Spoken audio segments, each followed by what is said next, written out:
সময় গতিশীল এই গতিশীলতাত আমাৰ জীৱন আগবাঢ়ে কেতিয়াবা হাঁহি কেতিয়াবা কান্দোন আশা নিৰাশাৰ মাজেৰে আমাৰ জীৱন যাত্ৰা আমি আগবঢ়াই লৈ যাওঁ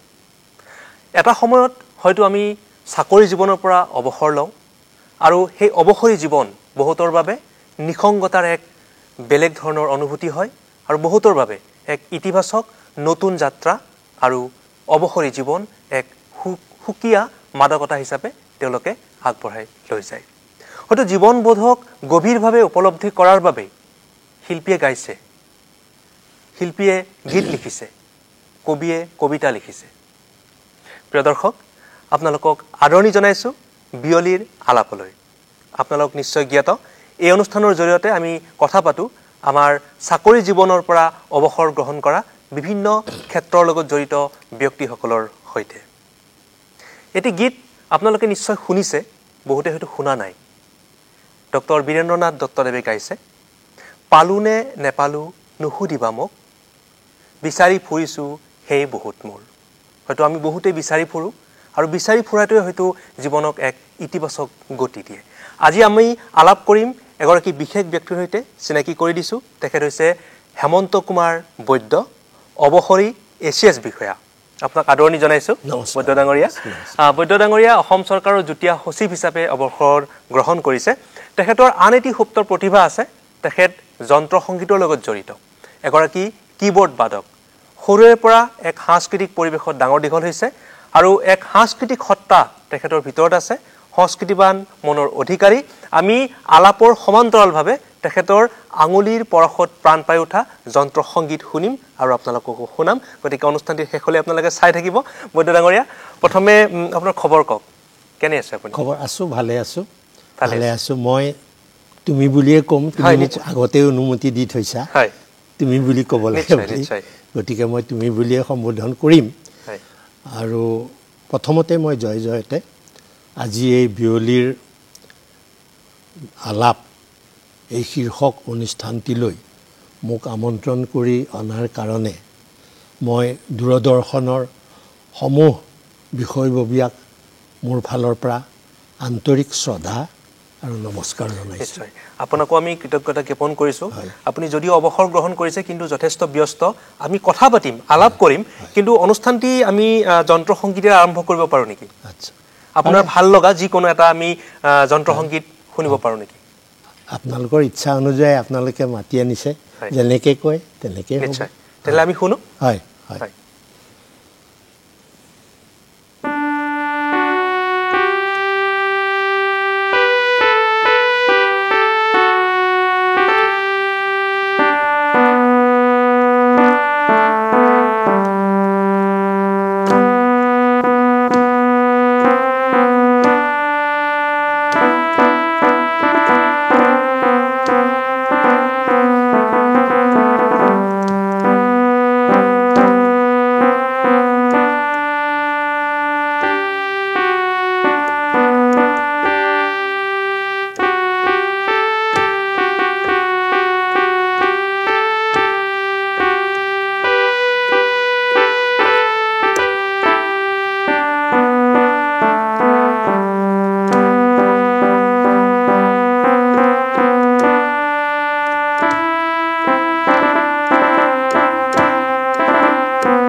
সুন্দৰ আৰু সুধাকণ্ঠ ডক্টৰ ভূপেন হাজৰিকাদেৱৰ এটি কালজয়ী গীত কোনে কয় মই অকলশৰীয়া মই আৰু মোৰ কলিতা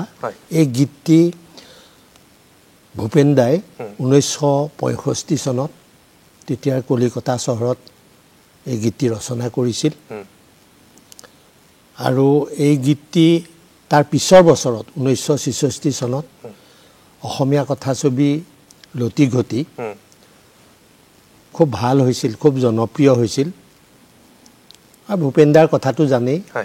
গতিকে তেখেতে যিহতে হাত দিছে মানুহৰ অন্তৰ চুই গৈছে তেখেতে ইতিমধ্যেই ভূপেন দাই অসমৰ নালাগে ভাৰতৰ বাহিৰতো জনতাৰ হৃদয়ত তেখেতে নিগাজিকৈ ঘৰ সাজি বহি গৈছে তেখেত আঁতৰি যাব পাৰে 2011 চনতে আঁতৰি গ'ল গতিকে তেখেত এতিয়াও জনতাৰ প্ৰাণে প্ৰাণে হৃদয়ৰ নিভৃত কোণত এতিয়াও জীয়াই আছে নিগাজি ঘৰ সাজি লৈছে আৰু প্ৰতিজন ব্যক্তিৰ হৃদয়ত ডক্টৰ ভূপেন হাজৰিকাদেৱ জীয়াই আছে আৰু তেখেতৰ গীতসমূহ জীয়াই আছে আৰু এই ইমান এটা সুন্দৰ গীত আপুনি ইমান ধুনীয়াকৈ পৰিৱেশন কৰিলে আমাৰ দৰ্শকসকলো নিশ্চয় আপ্লুত হৈছে এতিয়া গীতটোৰ যিটো সাৰমৰ্ম নিসংগতাৰ কথা তাত আছে প্ৰকাশ পাইছে আৰু এই গীতটি মোৰ খুবেই প্ৰিয় আৰু বিশেষকৈ তেখেতৰ প্ৰতিটো গীতেই মই ভাল পাওঁ এই গীতটিৰ যিটো কথা এই গীতটিৰ সুৰ এই গীতটিৰ সংগীতৰ লগত আপোনাৰ জীৱনৰ কিবা তেনেকুৱা মিল আছে নেকি আৰু বিশেষকৈ অৱসৰী জীৱনটোক আপুনি কি হিচাপে গ্ৰহণ কৰে মই কথা পাতিম আপুনি কেতিয়া অৱসৰ গ্ৰহণ কৰিছে কিন্তু তাৰ আগতে এই অৱসৰী জীৱনৰ সংজ্ঞাটো জানিব বিচাৰিছোঁ যিহেতু নিসংগতাৰ কথাটো এই গীতটিত প্ৰকাশ পাইছে আচ্ছা ঠিক আছে আপুনি বৰ ভাল প্ৰশ্ন কৰিছে মই 2011 চনৰ 28 ফেব্ৰুৱাৰীত চাকৰি জীৱনৰ পৰা 38 বছৰ চাকৰি কৰাৰ পাছত অৱসৰ ল'লোঁ সেইদিনাখন মোক জাকজমকতাৰে মোক অসম সচিবালয়ৰ পৰা সমূহ বিষয়া কৰ্মচাৰীয়ে যেতিয়া বিদায় বেলাত মোক মৰমৰ চিনস্বৰূপে কিছু উপহাৰ প্ৰদান কৰি মোক বিদায় দিছিল মোৰ সেই মুহূৰ্তত মোৰ মনলৈ ভাৱ আহিছিল যে অৱসৰী জীৱনটো কি এইটো মানসিক স্বস্তি হ'ব নে ই নিসংগতাৰ আৰম্ভণিহে হ'ল মোৰ আজিৰ পৰা মোৰ এই দুটা কথা মোৰ মনলৈ আহিছিল সেইদিনা সেই দুটা কথা মই অন্তৰত লৈ মোক গাড়ীৰ ওচৰলৈ আহি সমূহ বিষয়া কৰ্মচাৰীয়ে যেতিয়া বিদায় দিছিল কিছুমানে চকুলো টুকিছিল মোৰো মন চকু সেমেকি গৈছিল তেতিয়া মই এই ভাৱটোকে লৈ আহিছিলোঁ যে সঁচাই মোৰ নিসংগতা এটা আৰম্ভ হৈ গ'ল নেকি আচলতে মই এতিয়া অনুভৱ কৰিছোঁ অৱসৰী জীৱনত নহয় এইটো মোৰ সেই চিন্তাধাৰাটো ভুল আছিল মই নিসংগ হৈ যোৱা নাই অৱসৰী জীৱনৰ পিছতো কৰিবলগীয়া সমাজৰ কাৰণে কৰিবলগীয়া পৰিয়ালৰ কাৰণে কৰিবলগীয়া বহুত কৰ্তব্য থাকে গতিকে এতিয়া মোৰ সেই ধাৰণাটো যে ভুল আছিল মই যে নিসংগ হোৱা নাই সেইটো মই এতিয়া ক্ষণে ক্ষণে উপলব্ধি কৰোঁ নিশ্চয় চাকৰি জীৱনৰ পৰা অৱসৰ লৈছে কিন্তু কৰ্ম জীৱনৰ পৰা আমি কেতিয়াও অৱসৰ ল'ব নোৱাৰো নহয় জানো গোটেই জীৱন আমি কাম কৰি যাব লাগিব আৰু ব্যস্ততাই আচলতে আমাক ইতিবাচকভাৱে আগবাঢ়ি যোৱাত সহায় কৰে কিন্তু আপুনি চাকৰিত কেতিয়া যোগদান কৰিছিল মই চাকৰিত যোগদান কৰিছোঁ মই প্ৰথমতে অসম অসামৰিক সেৱাত যোগদান কৰা নাছিলোঁ প্ৰথম 1973 চনৰ মে মাহত মই চাকৰিত যোগদান কৰিছিলোঁ মই ৰসায়ন বিদ্যাৰ ছাত্ৰ আছিলোঁ শিক্ষা সাং কৰিয়েই মই আচলতে পঢ়িম বুলি ভাবিছিলোঁ আইনজীৱী হ'ম এনেকৈও ভাবিছিলোঁ ঘৰততো ভাবিছিল উপাধি বৈদ্য লিখে তো বৈদ্যটো হৈছে আমাৰ আগৰ দিনীয়া এইটো কবিৰাজ বেজ ডাক্তৰ আগৰ দিনীয়া MBBS নহয় বা কিবা ডিগ্ৰীধাৰী নহয় গতিকে দেউতাহঁতে ভাবিছিল ল'ৰাটো ডাক্তৰ হওক আমাৰ এপাল ল'ৰা ছোৱালী 7টা ল'ৰা ছোৱালী ককাই ভাই ভনী তেনেকৈ পিছে ভবা কথা নহয় সিদ্ধি বাটত আছে কণা বৃদ্ধি গতিকে মই 73 চনৰ যে মই পেপাৰ চাবলৈ ল'লোঁ খবৰ কাগজবিলাকত চাকৰি চাবলৈ ল'লোঁ আৰু সেইখিনি সময়ত কি জানো য'তেই মই সাক্ষাৎকাৰ দিছোঁ ততেই চাকৰি পাইছোঁ প্ৰথম চাকৰি হিচাপে ৰাজ্যিক পণ্যাগাৰ নিগম ৰাজ্যিক পণ্যাগাৰ নিগমত মই চাকৰিৰ কাৰণে দৰখাস্ত দিলোঁ 2 মাহমান পিছতে সাক্ষাৎকাৰলৈ মাতিলে গ'লোঁ বহুতখিনি প্ৰাৰ্থী হৈছিলে চাকৰি প্ৰাৰ্থী তাত ইণ্টাৰভিউ বৰ্ডত বহিলোঁ বহাত সোমাই যাওঁতেই তেওঁলোকে মোৰ প্ৰতি কিয় ইমান আকৃষ্ট হ'ল তুমি বহা ক'লে IAS অফিচাৰ এজন মিষ্টাৰ জিৰুৱা বৰ ভাল বিষয়া মোক ক'লে তোমাৰ চাকৰি হৈয়ে গ'ল এনেকৈ ক'লে নাই ছাৰ কিবা সোধক মই ক'লোঁ ফটকে যে কৈছে বাৰু তাৰ কাৰণে বাৰু নমস্কাৰ এনেকৈ ক'লোঁ মই তোমাক মোৰ লগত মোৰ হেড অফিচত ৰাখিম মুখ্য কাৰ্যালয়ত ৰাখিম তোমাৰ কিবা আপত্তি আছে নেকি বোলো ছাৰ নাই আপুনি য'তেই দিয়ে ততেই যাম একো মোৰ অসুবিধা নাই তথাপি মই যদি শ্বিলং চহৰতে হয় চাকৰি ইয়াতেই মই পঢ়া শুনা কৰিছিলোঁ সেন্ট এন্থনিজ কলেজতে মই পঢ়িছিলোঁ পিছত গৈছিলোঁ জালুকবাৰী কৃষ্ণচূড়াৰ তললৈকে দেই নোযোৱা নহয় তাতো পঢ়িলোঁ পঢ়ি গতিকে মই শ্বিলঙতে পালে ভৱিষ্যতে আৰু ইয়াতকৈ অলপ ওপৰৰ চাকৰিৰ কাৰণে চেষ্টা কৰিবলৈ হয়তো সুবিধা পাম ইয়াতে থাকিলে তেওঁ বৰ ভাল পালে তাৰমানে তুমি ইয়াত সদায় নকৰা গুচি যাবা বোলো ছাৰ ভালটোৰ কাৰণেতো চেষ্টা কৰাত আপত্তি নাই গতিকে তেনেকৈ তাত মোৰ 1973 চনৰ মে মাহৰ 8 তাৰিখে মোৰ চাকৰি জীৱন আৰম্ভ হ'ল তেতিয়া মই অকণমান বেছিকৈ কৈছোঁ তেতিয়া 450 টকা কিমান পইচা এটা আমি দৰমহা পাইছিলোঁ দেই কিন্তু তাৰে সতিয়ে বৰ ধুনীয়াকৈ চলি গৈছিলোঁ বৰ সুন্দৰকৈ চলি গৈছিলোঁ একো অভাৱ অনাটনৰ মই কোনো উপলব্ধি কৰা নাছিলোঁ হয় প্ৰথম চাকৰিত আপুনি তেনেকৈ মানে যোগদান কৰিলে এছিয়াছ হোৱাৰ এটা আপোনাৰ খুব ভাল লগা স্মৃতিও আছে আপোনাৰ এই বিষয়ে কথা পাতিম তাৰ আগতে জানিব বিচাৰিছোঁ ধৰক আপুনি বিভিন্ন ঠাইত চাকৰি কৰিছে বিভিন্ন ঠাইত বিভিন্ন মানুহ লগ পাইছে নহয় জানো এই গোটেইখিনি পৰিক্ৰমাৰ পৰা আপুনি কি শিকিছে জীৱন সম্পৰ্কে আপোনাৰ ধাৰণা কি জীৱন বৰ এইটো অলপ জটিল প্ৰশ্ন কৰিছা তুমি জীৱন সম্পৰ্কে ধাৰণা যে চাকৰি কৰিছোঁ বা মই বৰ অলপ উচ্চ পদৰ চাকৰিত কৰিছোঁ সেয়া জীৱন নহয় জীৱন মানুহৰ মাজত সাধাৰণ মানুহৰ মাজত এই সমাজখনৰ লগত জড়িত হৈ মানুহক যদি কিবা এটা মোৰ সীমিত ক্ষমতাৰ ভিতৰত থাকি কিবা যদি মোৰ চাকৰিৰ জৰিয়তে মই সহায় কৰিব পাৰিছোঁ তাৰ পৰা মোৰ যিটো উপলব্ধি আহিব মোৰ মনত ভাল লাগিব দুজন অতি অভাৱী মানুহক মই যদি কিবা এটা সহায় কৰিব পাৰিছোঁ তাৰ পৰা যদি মই যিটো আনন্দ পাম সেইটোহে জীৱনৰ আনন্দ দেই বহুত টকা পইচা বহুত ধন সম্পত্তি আজিকালি হৈছে মানুহৰ ব্যতিক্ৰম আছে দেই যে সকলো টকা পইচা থকা বা তেনেকুৱা অৱস্থাপন্ন মানুহৰ যে হৃদয় অন্তৰ নাই নহয় আছে সবতে ব্যতিক্ৰম আছে গতিকে মই ভাবোঁ জীৱন বুলিলে এইটো এটা সীমাহীন এটা কথা ইয়াত একে আখৰতে উত্তৰ দিয়া সম্ভৱ নহয় আৰু সমাজখনৰ লগত মিলি সমাজৰ লগত চলি সমাজৰ দুটা হিতৰ কাম কৰি যদি আগবাঢ়িব পৰাটোহে মই প্ৰকৃত জীৱন বুলি মই ভাবোঁ নিজেই আত্মকেন্দ্ৰিক হৈ নিজৰ উন্নতিৰ কথা ভাবি চলাটো মই কেতিয়াও এটা জীৱন বুলি মই ভাবিব নোৱাৰোঁ বন্ধ কূপত সোমাই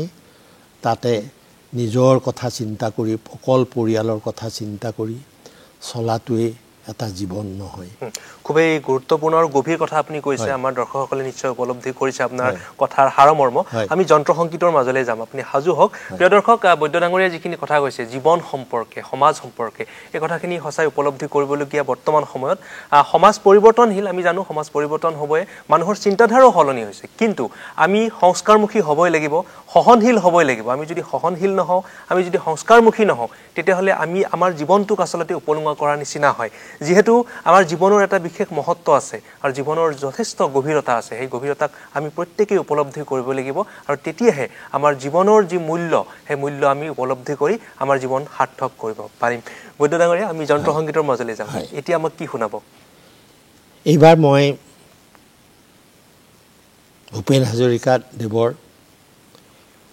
ৰচিত মণিৰাম দেৱান বোলছবিৰ এটি গীত 1963 চনতে এই গীতটি তেখেতে কলিকতা চহৰত ৰচনা কৰিছিল আৰু সেই বছৰতেই মণিৰাম দেৱান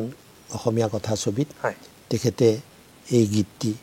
বুকু হম হম কৰে এই গীতটি তেখেতে সন্নিৱিষ্ট কৰিছিল। মই ভূপেনদাৰ গীত যে নিয়াৰিকৈ নিখুঁতভাৱে বজাই মই শুনাব পাৰিম মই কেতিয়াও ক'ব নোৱাৰোঁ, সাহস নাই, সেইখিনি মোৰ সাহ নাই। তথাপি মই চেষ্টা কৰোঁ। মই এইটো আচলতে মোৰ অৱসৰী জীৱনত এইটো এটা মোৰ মনত নিজৰ মনতে নিজেই শান্তি পাওঁ, সেই বুলিহে মই বজাওঁ। কোনো এইটো প্ৰফেশ্যনেল বা ক'ৰবাত থিয়েটাৰ ভাওনাত যে বজাম কিবা এনেকুৱা নহয়, মই নিজেই শান্তি পাওঁ। মই সেইকাৰণে কেতিয়াবা আঙুলি বোলাওঁ। নিশ্চয়, আৰু আত্মসন্তুষ্টিৰ বাবেও কিছুমান কাম কৰি ভাল লাগে। হয়, আৰু যিটো কামত ইতিবাচক থাকে, নহয় জানো, ইতিবাচক দৃষ্টিভংগী থাকে, যিয়ে মনক শান্তি দিয়ে, সেই কামটো আমি কৰিব লাগে। যিটো কাম আপুনি কৰি আছে, যন্ত্ৰ সংগীতৰ লগত জড়িত হৈ আছে, তেতিয়াহ'লে আমি শুনো বুকু হম হম কৰে। ঠিক আছে।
হৃদয়স্পৰ্শী আৰু সংগীতে আমাক দিয়ে অনাবিল প্ৰশান্তি আৰু যন্ত্ৰ সংগীতেও ইয়াৰ ব্যতিক্ৰম নহয় নিশ্চয় আপোনালোকে উপভোগ কৰিছে আৰু এই যন্ত্ৰ সংগীত শুনি আপোনালোক আপ্লুত হৈছে বৈদ্য ডাঙৰীয়া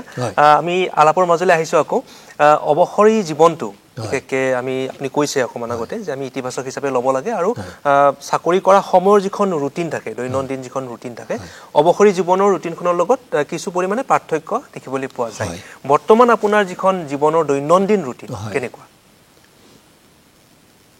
মই বৰ ব্যস্ততাপূৰ্ণ বুলিয়ে ক'ব লাগিব দেই মই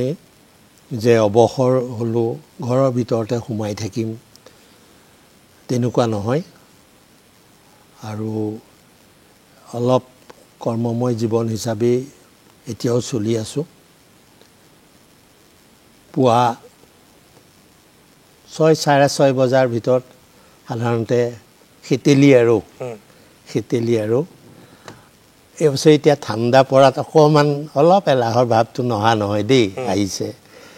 তথাপি উঠিবলৈ চেষ্টা কৰোঁ উঠিয়ে প্ৰাতঃ কামখিনি কৰি অকণমান প্ৰাণায়াম কৰোঁ কৰি অলপ খোজ কাঢ়োঁ আধা ঘণ্টামান খোজ কাঢ়োঁ খোজকাঢ়ি আহি ৰাতিপুৱাৰ অকণমান চাহ জলপান কৰোঁ কৰি মোৰ আকৌ পৰিবাৰ ৰুমি দেই তেওঁ এই আপুনি জানিব আপুনিও সেই অঞ্চলতে থাকে মোৰ সেইখিনিতে নিজৰা পাৰ এনেকৈ চানমাৰী কলনী এইখিনিতে 10-12টামান আমাৰ পোহনীয়া কুকুৰ আছে দেই তাৰপিছতে মোৰ পৰিবাৰে এই কুকুৰখিনিক পুৱা আহাৰ যোগান ধৰে আৰু মই তেওঁক সহায় কৰোঁ তেওঁ সেইটো কৰি বৰ শান্তি পায় মোৰ ঘৰতো আছে কুকুৰ লগ নেৰে তেওঁৰ আচলে ধৰি ফুৰে অনবতে এই দুদিনমান মোৰ ঘৰৰ তাইৰ নাম মগু তাই দুদিনমান অলপ অসুস্থ খোৱা বোৱা অলপ হেৰি হৈছে তেওঁৰ মানে পৰিবাৰ ৰুমিৰ সেইটোৱে মনত এইকেইদিন বৰ অশান্তি কেনেকৈ তাই কিয় নোখোৱা হৈছে কি কৰিছে এনেকুৱা মানে চিন্তা গতিকে ৰাতিপুৱা সেই তেওঁলোকলৈ ৰাতিপুৱা তেওঁ 5:30 বজাতে উঠি তেওঁ প্ৰাণায়ামত যায় দেই যোগা ক্লাছত যায় ঠিক এঘণ্টামান ক্লাছ কৰি আহি সিহঁতৰ খোৱা বোৱা ৰাতিপুৱা যোগান ধৰে ৰাস্তাই এইখিনি যোগান ধৰে ঘূৰি আহে এইখিনি কৰ্মত ময়ো পাৰ্য মানে সহায় কৰোঁ কৰি তাৰপিছত আমি মুখ হাত ধুই যিটো ব্ৰেকফাষ্ট পুৱাৰ জলপান সেইটো আমি কৰোঁ কৰি মই অলপ এতিয়া ঠাণ্ডা দিন অলপ ৰ'দ লৈ আমাৰ বাহিৰৰ বাৰান্দাতে বহি অলপ পেপাৰকেইখন পঢ়োঁ পেপাৰকেইখন পঢ়ি প্ৰায় এনেকৈ 9-10টা বাজে তাৰপিছত আকৌ মোৰ এটা হেৰি মই বজাৰ নিজে কৰোঁ যদিও মোৰ সহায় কৰা ল'ৰা এটা আছে লগত মই কৰিবলৈ নিদিওঁ মই নিজেই কৰোঁ চাই মেলি গাঁৱৰ পাচলিখিনি আহে আমাৰ ওচৰতে বজাৰ এখন বহে গাঁৱৰ পাচলি মই বেঙেনাটো ডাঙৰ চাই নিকিনো দেই কবিটো ডাঙৰ চাই নিকিনো মই পাৰিলে বেঙেনাটো পোকে ধৰাহে কিনিবলৈ চাওঁ আজিকালি নানা কেমিকেল এইবিলাক দিয়ে এইবিলাক খাই পেলাই মানুহৰ নানা মানে আজিকালিতো জানেই মানুহৰ আৰু ৰোগৰ শেষ নাই গতিকে মই ভাবোঁ পোকে ধৰা বস্তুটোত নিশ্চয় কেমিকেল নাই সেইকাৰণে পোকে ধৰিছে এইকাৰণে মই পোকে ধৰাটোহে পাৰিলে বিচাৰি আনো আৰু সৰু ফুলকবিটোহে আনো বন্ধাকবিটো আনো যিটো মই মোৰ সহায় কৰা ল'ৰাটোক দিলে সি হয়তো বজাৰলৈ পঠিয়াম লিষ্ট এখন দি পঠিয়াম এই কবি আনিবি বন্ধাকবি আনিবি ফুলকবি আনিবি সি আনিব সি ডাঙৰ চাই আনিব ছাৰে ভাল পাব হেৰি কৰিব তেনে ডাঙৰ চাই আনিব মই সেইবিলাক কৰে বুলিয়েই কেতিয়াবা শ্ৰীমতীয়ে মানা কৰে কিয়নো সিও আছে সি এইবিলাক ভাৰ বৈ কিয় মোনা জলুঙা দাঙি আনিব লাগে আমি সেই দ্বিতীয় মহলাত থাকোঁ ঘৰটোৰ থকা ঘৰৰ আকৌ চিৰি বগাব লাগে গতিকে এতিয়া অলপ কঁকালৰ মোৰ অকণমান অসুবিধা আছে গতিকে সি দাঙি আনি দিব নহয় মই নিজে আনিম নিজে কৰিম মই এনেকুৱা ভাব এনেকৈ কৰোঁতে আৰু মোৰ নাতিনী আছে মোৰ নাতিনী তৰা তাইৰ নাম আমি মৰমতে তৰা থৈছোঁ হয় কেতিয়াবা ল'ৰাও সিও বৰ ব্যস্ত থাকে মোৰ বোৱাৰী দিশা ল'ৰা সি দেৱাংগ আচল নাম ঘৰত আমি ৰিকি বুলি মাতোঁ হয় সিহঁত দুয়োটা বৰ ব্যস্ত হৈ থাকে কেতিয়াবা তেওঁ ল'ৰাই থ'ব নোৱাৰিলে বা কেতিয়াবা বোৱাৰীও স্কুলত থয় এতিয়া নাৰ্চাৰী ক্লাছত দিছোঁ গতিকে তেওঁলোকেও থয় কিন্তু কেতিয়াবা নোৱাৰিলে নাতিনীক থৈ মোৰ সেইটো দায়িত্ব কৰি মই বৰ ভাল পাওঁ ভাল লাগে কিন্তু স্কুলৰ পৰা অনাৰ সময়ত প্ৰায়ে ময়ে জানো বা মই নোৱাৰিলে মোৰ পৰিবাৰে আনে ল'ৰা যদি ব্যস্ত নাথাকে সিও আনে গতিকে মোৰ বোৱাৰী দিশাও বেংকৰ মেনেজাৰ বহুত বিজি থাকে বেংকৰ চাকৰি আপুনি জানেই বিজি থাকে ৰাতি 7:30 8টা বাজে অফিচৰ পৰা আহোঁতে গতিকে নাতিনীজনীৰ লগত উমলিও ভাল লাগে তেনেকৈ কৰোঁ তেনেকৈ মানে দিনটো যায় আৰু তেনেকৈ আকৌ ৰাতি অকণমান গধূলা হ'লে টিভিটোৰ আগত অকণমান বহোঁ কিন্তু কওঁ বুজিছেনে এইখিনিতে কথাত কথা বাঢ়ে দেই কথাত কথা বাঢ়ে বিয়াত বিয়া বাঢ়ে কথাত কথা বাঢ়ে এইটো কথা মই কওঁ আজিকালি টিভিটোৰ আগত বহি নিউজ এটা চাম বুলি ভাবোঁ ভাল নাপাওঁ এই কাৰণে সব হত্যা আত্মহত্যা ধৰ্ষণ এই ড্ৰাগ ব্যৱসায়ীৰ কথা এই চিলনী চোৰৰ কথা এইবিলাক বৰ মানে ঋণাত্মক কথা কিছুমান শুনি দেখি মনটো বৰ বেয়া লাগে যিটো উদ্দেশ্যলৈ টিভিটোৰ আগত বহোঁ তেনেকুৱা নিউজ তেনেকুৱা বাতৰি অলপ কমেইহে দেখা পাওঁ সেইবিলাক কথাই মনটো সেমেকাই তোলে গতিকে তথাপি নিউজটো চাওঁ অলপ প্ৰান্তিক যিখন আলোচনী মই সেইখন নিয়মীয়া পঢ়োঁৱেই তাৰ প্ৰান্তিকখন পঢ়োঁ নিয়মীয়াকৈ আৰু দুখনমান এনেকুৱা আলোচনী মই পঢ়োঁ ৰাখোঁ আৰু তাৰপিছত ৰাতিপুৱা পেপাৰকেইখন চোৱা নহ'লেও সেইকেইখনো পুনৰ আকৌ চাওঁ চাই তাৰ মাজতে কেতিয়াবা মনটো অকণমান নিসংগৰ ভাৱটো আহিলে এই যন্ত্ৰ পাতি অকণমান উলিয়াই লৈ আঙুলি বোলাওঁ নিজৰ শান্তিৰ কাৰণে তেনেকৈয়ে গধূলা 9টা 9:30 বাজে নিশাৰ আহাৰ গ্ৰহণ কৰি তাৰপিছত আকৌ খেতেলিলৈ যাওঁ খেতেলিলৈ গৈ আকৌ পুৱা তেনেকৈ আকৌ নতুন এটা দিন আৰম্ভ হয় এয়াই আৰু এনেকৈ চলি আছে আৰু এখন শৃংখলাবদ্ধ ৰুটিন আপুনি ফলো কৰি আহিছে নহয় জানো খুবেই ভাল লাগিছে শুনি আৰু ইমান ব্যস্ত কৰি ৰাখিছে নিজকে যে ভিতৰত আপোনাৰ সেই ঋণাত্মক যিবিলাক চিন্তা সেই চিন্তাবিলাকে স্থান নাপায় খুবেই ভাল লাগিছে আৰু আমাৰ যিসকলে অৱসৰ গ্ৰহণ কৰা ব্যক্তি আছে তেখেতসকলেও নিশ্চয় আপোনাৰ কথাৰ পৰা উপকৃত হ'ব তেওঁলোকেও নিজৰ জীৱনটোক ইতিবাচকভাৱে আগবঢ়াই নিবলৈ সক্ষম হ'ব আপোনাৰ কথাৰ পৰা এতিয়া আপুনি অসম চৰকাৰৰ প্ৰশাসনিক সেৱাৰ বিষয়া হিচাপে কিমান চনত যোগদান কৰিছিল মই প্ৰশাসনিক বিষয়া হিচাপে জইন কৰিছিলোঁ 1977 চনৰ জুন মাহৰ 27 তাৰিখে আৰু মই যদিও সুধিছে আৰু যেইটো চাকৰি কথা মই ক'ব লাগিব আগতেতো মই ক'লোঁ আপোনাক পণ্যাগাৰ নিগমত কাম কৰিছিলোঁ বুলি 6 মাহ 27 দিন মই তাত শ্বিলং চহৰত চাকৰি কৰিছিলোঁ মনটো আৰু অকণমান উচ্চ পৰ্যায়লৈ যাবলৈ মনটোৱে অনবৰতে মনৰ মূৰত এটা পোকে কিল বিলাই থাকে পিছত মই আকৌ পেপাৰ মানে খবৰ কাগজত পালোঁ যে ৰাজ্যিক গৱেষণাগাৰত ষ্টেট পাব্লিক হেল্থ লেবৰেটৰী সেইটো শ্বিলঙতে আছিল পল' গ্ৰাউণ্ডত অফিচ আছিল লেবৰেটৰী আছিল তাত মই দৰখাস্ত দিলোঁ চাকৰিৰ কাৰণে দৰখাস্ত দি ইণ্টাৰভিউলৈ মাতিলে বহুত কেণ্ডিডেট হৈছিল প্ৰাৰ্থী বহুত আছিল পৰীক্ষা দিলোঁ সেই পৰীক্ষাটো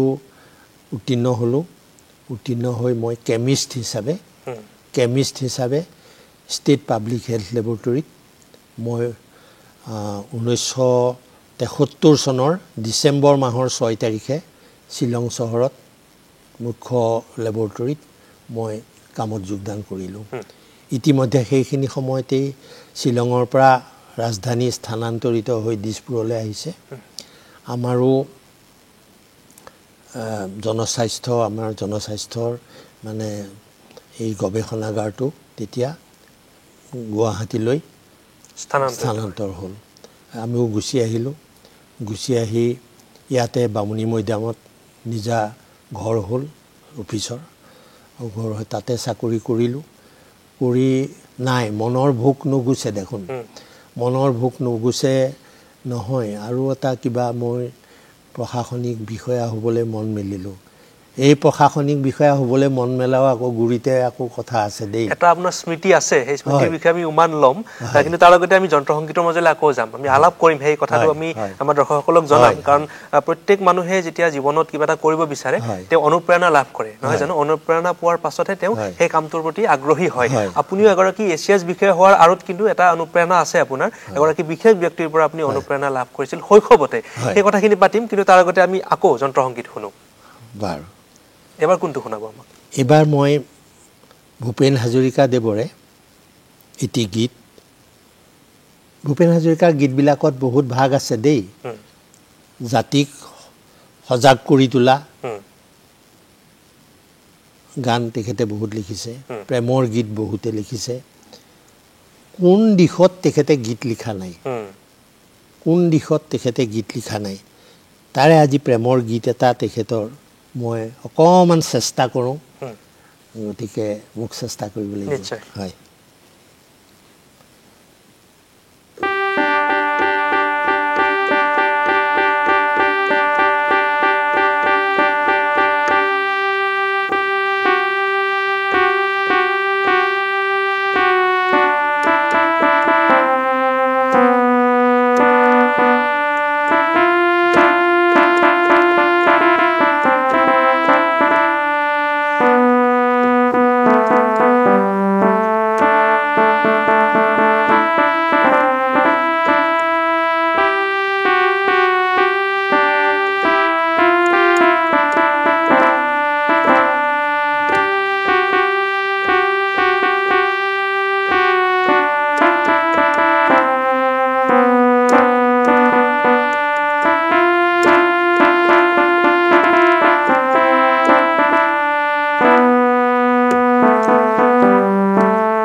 হয়তো মোৰ পুৰণা ঠিকনা মনত নাই জীৱন সাহাৰাত বেদুইন হলো এই গভীৰতম গভীৰৰ লিখা উপেন্দাৰ কাৰ অন্তৰ চুই নাযাব সঁচাই আমাৰো অন্তৰ চুই গৈছে আমাৰ দৰ্শকসকলৰ অন্তৰ চুই গৈছে আৰু আপুনি কৈছেই যে ডক্টৰ ভূপেন হাজৰিকাদেৱে জীৱন দৰ্শন সমাজ দৰ্শনৰ লগতে প্ৰতিটো বিষয় তেখেতে গীতৰ মাজেৰে প্ৰকাশ কৰিছিল আৰু তেখেতৰ সৃষ্টিত স্থান পাইছিল আৰু প্ৰেমো তাৰ ব্যতিক্ৰম নহয় জানো প্ৰেমৰ এক সুকীয়া অনুভূতি আছে যিহেতু প্ৰেমবিহীন জীৱন হলিতা নোহোৱা চাকিৰ দৰে গতিকে জীৱনৰ হলিতা তেতিয়াহে জ্বলি উঠে যেতিয়া প্ৰেমে স্থান পায় আমাৰ জীৱনত গতিকে প্ৰেমক ইতিবাচক হিচাপে আমি গ্ৰহণ কৰাটো কিন্তু উচিত আৰু খুব সুন্দৰ আৰু খুব ভাল লাগিল আমাৰ আপোনাৰ আঙুলিৰ পৰশত প্ৰাণ পাই উঠা এই যন্ত্ৰসংগীত শুনি এটা আপুনি কৈছিলে অকমান আগতে অৱসৰী জীৱনৰ যিটো অভিজ্ঞতা তাৰ লগতে এছিয়াছ বিষয়া হোৱাৰ যিটো আপোনাৰ অনুপ্ৰেৰণা তাৰ আৰু এটা কাহিনী আছে সেই কথাটো মই জানিম তাৰ লগতে আপুনি যেহেতু শৈশৱ পাৰ কৰিছে এক সাংস্কৃতিক পৰিৱেশৰ মাজত আপোনাৰ ঘৰখনত এক সাংস্কৃতিক পৰিৱেশ আছিল শৈশৱতে আপুনি বহু গুণী জ্ঞানী স্বনামধন্য ব্যক্তিৰ সান্নিধ্য লাভ কৰিছিল আৰু যৌথ পৰিয়ালত ডাঙৰ দীঘল হৈছে নহয় জানো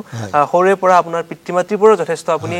শিক্ষা লাভ কৰিছে গতিকে এই গোটেই পৰিৱেশটো শৈশৱতে পোৱা পৰিৱেশটোৰ বিষয়ে আমাক অকমান জনাব নেকি বৰ সুন্দৰ প্ৰশ্ন আপুনি কৰিছে কলিতা আপুনি বুলি ক'লো আকৌ মই তুমি বুলিহে কম বুলি কৈছিলো অনুমতি পাই থৈছো নহয় মই নিসংকোচে এতিয়া তুমি বুলি কওঁ আচ্ছা আমি জন্ম হৈছিলে মোৰ নগাঁও চহৰৰ উপকণ্ঠ অঞ্চল নগাঁও চহৰৰ গাতে লাগি থকা মৰিকলং গাঁও বুলি কয় মৰিকলং গাঁও তাতে আমাৰ জন্ম দেউতা নগাঁও কোৰ্টত কাম কৰিছিল আমাৰ 7জন ভাই ককাই ভাই ভনী আমাৰ দেউতা মা আমি মাক আকৌ বৌ বুলি কওঁ দেই আমি মাক বৌ বুলি কওঁ গতিকে আমাৰ কিছু ভূ সম্পত্তি দেউতাৰ আছিল আৰু সেইবিলাকত দেউতা খুব লাগি আছিল কোৰ্ট কাছাৰী কৰাৰ পিছতো লাগি আছিল তেনেকৈ আমাৰ ঘৰত খেতি কৰাত সহায় কৰা আমাৰ প্ৰায় 2-3জনকৈ মানুহ আমাৰ থাকে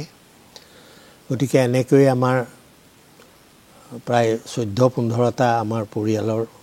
মানে সদস্যৰ সংখ্যা তেনেকৈ আমি যৌথ পৰিয়ালত ডাঙৰ হোৱা সৰুৰ পৰাই দেখি আহিছোঁ দেই বাইদেউহঁত মোৰ 3জনী বাইদেউ ডাঙৰ বাইদেউ পিতাম্বৰী বৈদ্য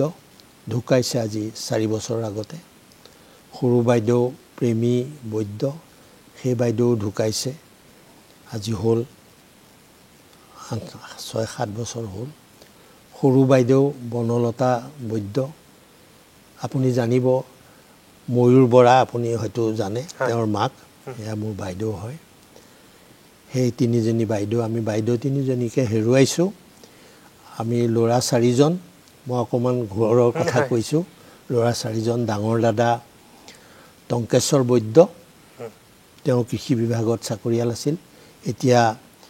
4-12 বছৰ তেওঁৰ বয়স তেখেতৰ এটা বিশেষ প্ৰতিভাও আছে নহয় জানো মই জানো বিশিষ্ট তবলাবাদক তেখেতৰ দাদাৰ ডাঙৰ দাদাৰ পৰা আমি সংগীত দিশত আমি বহুতখিনি অনুপ্ৰেৰণা পাইছোঁ সেই চালুকীয়া অৱস্থাৰ পৰা আমি মানে দেখি আহিছোঁ আমাৰ চালুকীয়া অৱস্থাটো আমি মানে এতিয়াৰ দৰে আমাৰ গাঁৱৰ ঘৰৰ পদূলি মুখত লোহাৰ জপনা নাছিল আছিল বাঁহৰ নঙলা য'ত আমাৰ ধূলিয়ৰী শৈশৱে ওলোমা বাদুলি দি খেলি আছিল তেনেকৈ আমি ডাঙৰ দীঘল হোৱা আৰু আমি আমাৰ চেঙেলীয়া জীৱনটো বা ল'ৰালি জীৱনটো আমাৰ মানে এৰাল চিঙা বিধৰ নাছিল দেই এৰাল চিঙা তুমি ভালকৈ বুজিবা চাগে এৰাল চিঙা বস্তুটো গতিকে এৰাল চিঙা নাছিল গৰু গাই এৰাল দিলে যে খুঁটি এটা থাকে খুঁটিটোত খুঁটি মাৰি থৈ যাতে এটা নিৰ্দিষ্ট পৰিধিৰ ভিতৰতহে যাতে থাকি পেলাই ঘাঁহ বন খাই থাকিব পাৰে ঠিক তেনেকুৱা এটা কথাও আমাৰ সেই এৰালৰ গুৰিটো সদায় অভিভাৱকৰ লগত আছিল আমি এটা নিৰ্দিষ্ট পৰিৱেশৰ মাজতহে আমি খেলা ধূলা কৰি থাকিব লাগিছিল নহ'লে আমি কৈফিয়ত দিব লাগে ক'ত গৈছিলোঁ কি কৰিছিলোঁ এইবিলাক কৈফিয়ত দিব লাগে আমি তাৰ মাজতে যে আমি কোনো লৰালিৰ ধেমালি কৰা নাছিলোঁ ল'ৰাৰ ফূৰ্তি কৰিবলৈ আমাক দিয়া নাছিল এইটো নহয় দেই মোৰ ঘৰৰ মুখতে মৰিকলং বিল এতিয়া এই পৰ্যটন বিভাগে লৈছে এটা ডাঙৰ ভাল অসমৰ টুৰিষ্ট স্পট হ'বলৈ গৈ আছে দেই চমুতে হ'ব স্থানীয় বিধায়ক মন্ত্ৰীসকলেও এইটোত খুব মানে আগ্ৰহী হৈ তেওঁলোকে কাম কৰি আছে সোনকালে হ'ব এইটো এটা পৰ্যটনৰ ধুনীয়া স্পট হ'ব ইয়াত ভাল লাগিব গতিকে সেই মৰিকলং বিলত আমি সাঁতুৰি নাদুৰি ডাঙৰ হোৱা আমাৰ ৰাতিপুৱা খোৱাৰ পৰা উঠি আমাৰ বৌয়ে আমাক নিজৰ কৰ্তব্যখিনি কৰি আমাৰ ৮-৯টা গৰু গাই থাকে গোহালিত গৰু গাইখিনি আমি বাহিৰত নি এৰাল দিব লাগে ৩জনী ক্ষীৰতী গাই থাকে সেই সময়ত এইবিলাক ক্ষীৰাই আমি ঘৰৰ গাখীৰ ঘৰতে খাওঁ আৰু দেউতা আমি এটা মধ্যবিত্ত পৰিয়ালৰ লোক আৰু দেউতাই আমাৰ গোটেই এই হাতী পৰিয়ালৰ দেউতাক মানে দেউতাক কেন্দ্ৰ কৰি আমাৰ পৰিয়ালটোৰ চকুৰি ঘূৰিছিল গতিকে দেউতা মা আমাৰ গোটেই পৰিয়ালটো দেউতা বৌ আমাৰ গোটেই পৰিয়াল বৰ পৰিশ্ৰমী আছিল বহি শুই দিন কটাবলৈ আমাৰ সময় নাই আৰু গধূলা হ'লে স্কুলৰ পৰা আহি আমি অলপ খেলা ধূলা কৰিছিলোঁ কিন্তু গধূলাৰ আগতে আমি তেতিয়া কেৰাচিন তেলৰ লেম্প চাকি জ্বলাই আমি পঢ়া মানুহ দেই আমাৰ ৭০ চনতহে আমাৰ ঘৰত বৈদ্যুতিকৰণ হৈছে লাইট তেতিয়াৰ পৰা হৈছে তাৰ আগতে আমি কেৰাচিন তেল লাল কেৰাচিন চাফা কেৰাচিন আজিকালি উঠি অহা চামে এইটো নেদেখা এইটো তেওঁলোকক নদোষো দেখা নাই এতিয়া কেৰাচিন তেল কিবা এটা ঔষধত লাগিলেও পাবলৈ টান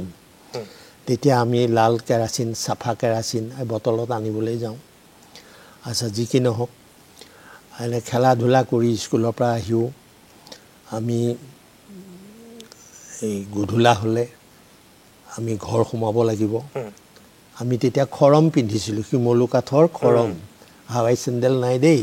শিমলু কাঠৰ খৰম পিন্ধো গধূলা হ'লে হাত ভৰি ধুওঁ ধুলে আয়ে কয় এতিয়া বৌয়ে কয় এতিয়া গোসাঁই ফুৰা মানে ধূনা মালাটোত ধূনা জ্বলাই দিব ধূনা জ্বলাই দি পদূলি মুখলৈকে গৈ আমি পদূলি মুখৰ পৰা ধূনা ফুৰাই আনো ধূনা ফুৰাই আনি আহি আমাৰ গোসাঁই ঘৰ আছে গোসাঁই ঘৰত আমি বাই ভনী আটাইকেইটা বহি তুমি চিত্ত বৃত্তিমূৰ প্ৰৱৰ্তক নাৰায়ণ তুমি নাথ মই নাথ অন্ত এতিয়াও মনত পৰে এতিয়াও অন্তৰী গাই থাকোঁ গধূলা হ'লে পুৱা হ'লে আমি তেনেকৈ আমাৰ আৰম্ভ হয় তাৰপিছত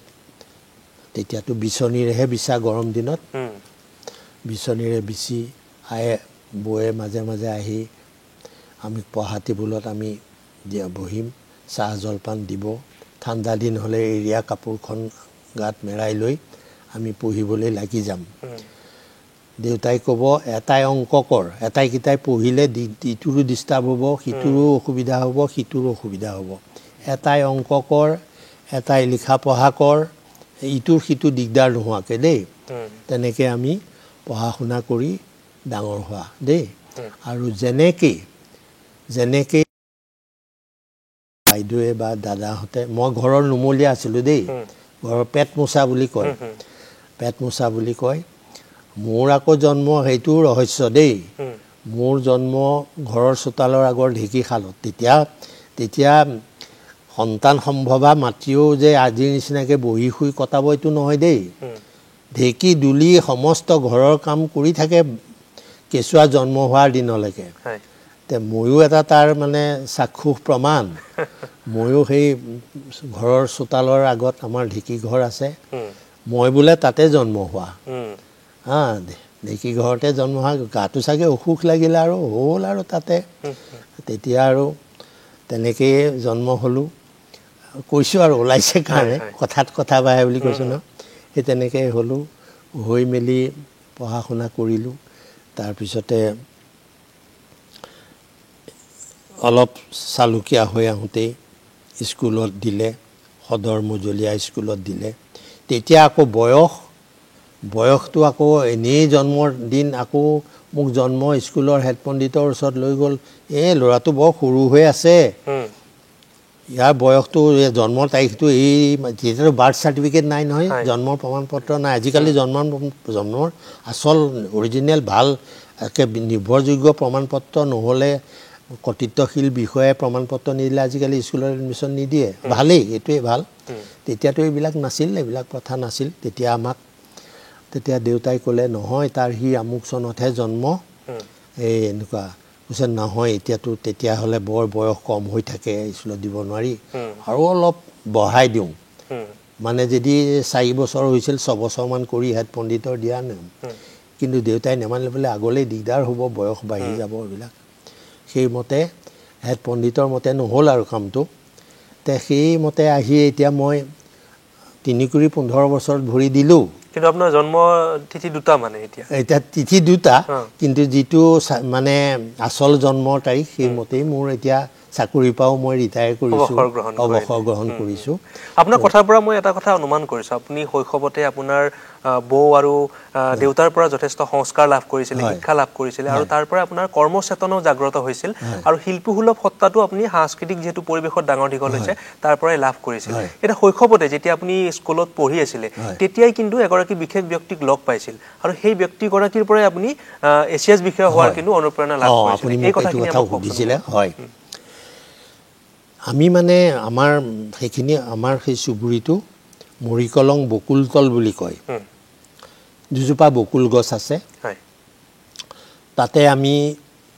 এই বকুল ফুল ফুলাৰ দিনত এতিয়াও মোৰ মনত পৰে দে বহুদিন বকুলৰ গুণ পোৱা নাই বহুদিন বকুলৰ মালা গথা নাই তফজ্জুল আলী চাহাবৰ ৰচনাৰে বীৰেন দত্ত ছাৰৰ কণ্ঠৰ এই গীতটো যেতিয়াই মোৰ কাণত পৰে তেতিয়াই মোৰ গাঁৱৰ বকুলতল দুজোপালৈ মনত পৰে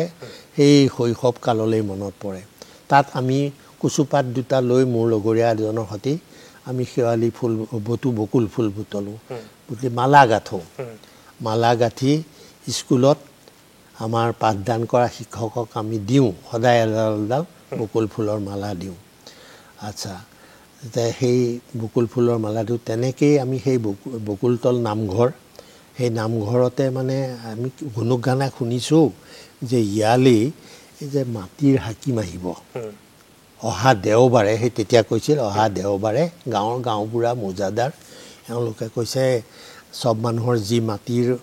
অভাৱ অভিযোগ আছে নামজাৰি কিবা যদি হোৱা নাই সেইদিনাখনে কৰাই ল'ব পাৰিব ইতিমধ্যে আপোনালোকে মোজাদাৰ তাত খাজানাবিলাক দিয়ক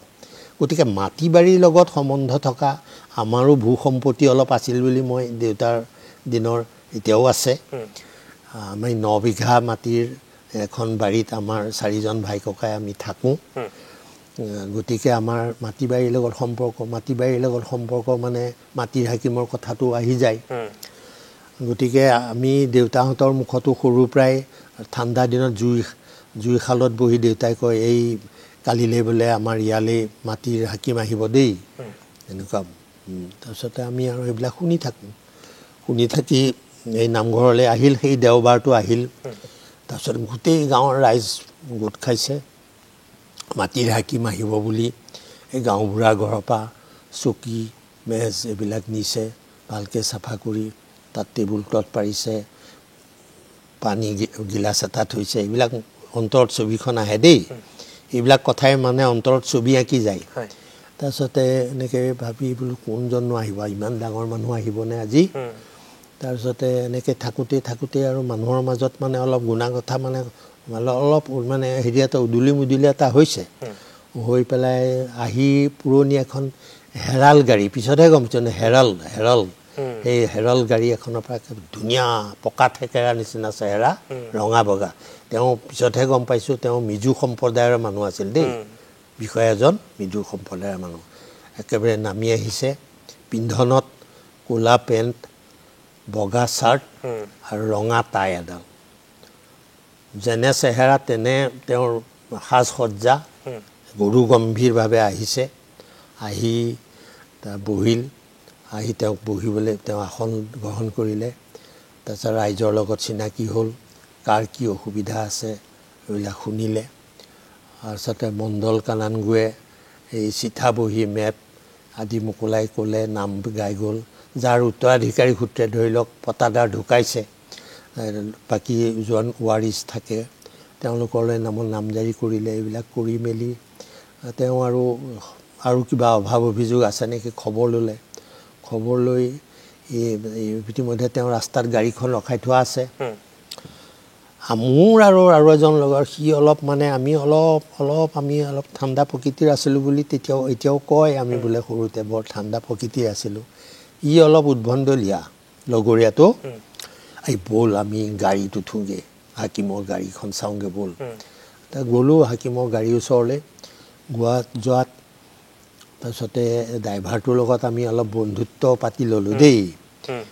তাৰপিছতে বোলো আমাক অকণ বহিবলৈ দিবনে বোলে উঠা ভাইটি উঠা উঠিলোঁ কিবা স্বৰূপত মোৰ গাড়ী হৰ্ণটোৰ হেৰিয়াতে মোৰ মানে হাতটো লাগি গ'ল ফটকৈ বাজিল নহয় গাড়ীৰ হৰ্ণটো হাকিমো এনেকৈ ঘূৰি চালে কোনে হৰ্ণ বজালে তাৰপিছতে আমাৰ মণ্ডলজনে আমালৈ একদম পোন্ধৰাকৈ এনেকৈ খংকৈ চাইছে বৰ ভয়ো খাইছোঁ ভয় খাই এইবিলাক হ'ল হাকিমে নিজৰ কাম কৰিলে মেলিলে তাৰপিছতে আৰু গাড়ীখন লৈ গ'লগৈ গোটেই গাঁৱৰ ৰাইজে সেই কেঁকুৰিটি পাৰ হৈ গাড়ীখন নোযোৱালৈকে আৰু চাই আছে আৰু গ'ল আৰু গধূলা